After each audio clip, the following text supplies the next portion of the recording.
My name is Phil Cato. I own Cato's Custom Upholstery out of Salt Lake City. We do hot rod interiors. How do you feel be inducted to a Hall of Fame, right? I don't really know. I don't know how to feel, to be honest with you, because it's an honor to be even nominated for it, and then to actually be selected is pretty special. So I went to WyoTech from 2007, 2008, right after I got out of the Air Force. And there was one school I wanted to go to when I got out, and that was WyoTech. That was it. You can ask my wife, whoever else. So that's what I did.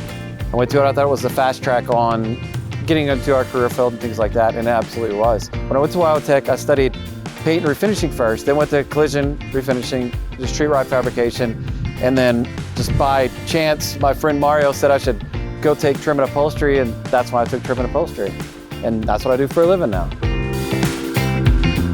In our upholstery career field, we do everything from machining to bodywork, painting, primering, everything, literally everything. I think everything that I personally did was valuable no matter what it was.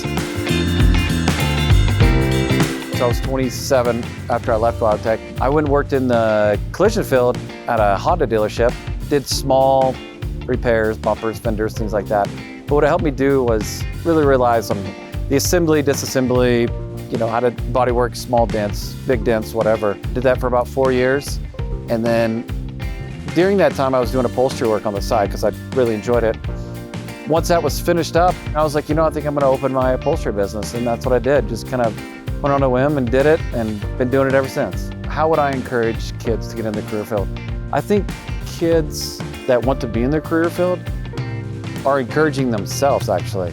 I think that they look up to us and try to understand, like, what was our career path? What are we doing now? How do we get there? And things like that. So I think just giving them that kind of life lessons and trying to help them kind of spearhead their path a little bit faster than maybe what we did. And definitely pass on your knowledge to the younger generation.